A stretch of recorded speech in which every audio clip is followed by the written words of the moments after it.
The wall at Jericho was an impenetrable force to any army that was trying to overtake the city. Before even dealing with the wall, the attacking troops would have to navigate their way across a 27-foot wide, 9-foot deep pit that lined the outer edges of the city.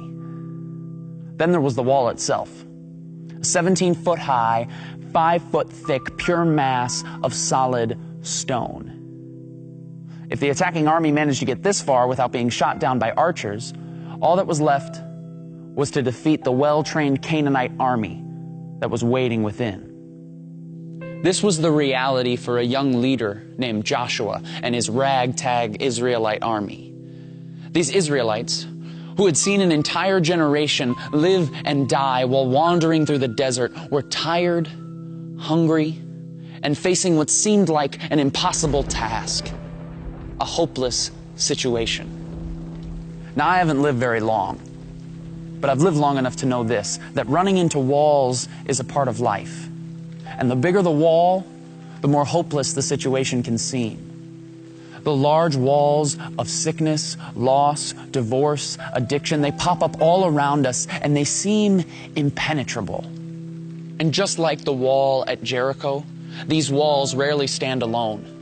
The walls of our lives are often accompanied by a deep pit of pain, suffering, and despair, and all the while an army of hopelessness attacks us on every side. The question is asked all the time, if God loves us so much and is so powerful, then how could He allow these walls to pop up around me? Now, I don't pretend to have the answer to any of those questions, nor do I pretend to understand just how deep or dark your suffering has been. I simply want to suggest that maybe God does His best work from seemingly hopeless situations. When I read the Bible, I read about people and characters, all who faced seemingly hopeless situations. In fact, I cannot find a single person who walked faithfully with God without first facing a hopeless situation. Adam and Eve ruined paradise by inviting sin and death into a perfect world. A hopeless case. Joseph was betrayed by his brothers for his pride and put in prison. A hopeless case. Moses was cornered on the banks of the Red Sea with the most powerful army in the world breathing down his neck. A hopeless case.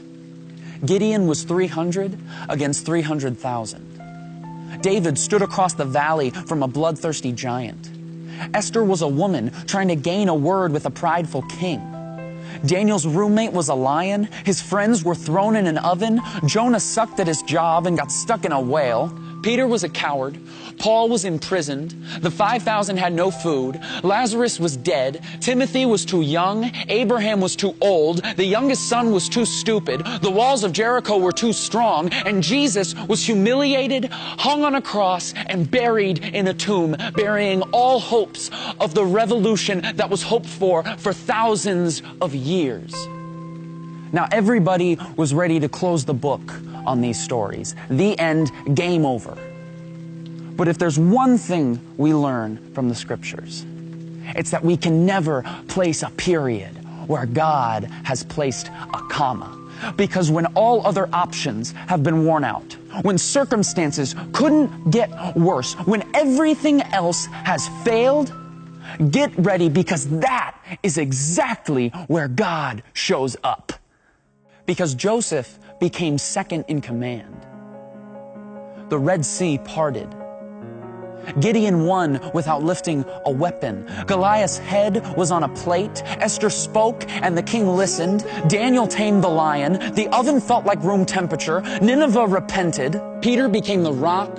Paul rejoiced. 12 basketfuls were left over. Lazarus was just kidding. Timothy built a church. Abraham built a family. The youngest son came home to a party. The walls of Jericho came a-tumbling down. And Jesus Christ pulled off the resurrection, defeating sin and death. And the creation that had been marred so many years ago was now restored for all time.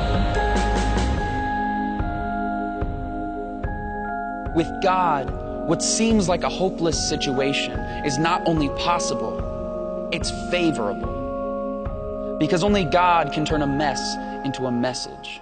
Only God can turn a trial into a triumph, a test into a testimony, and a victim into a victory.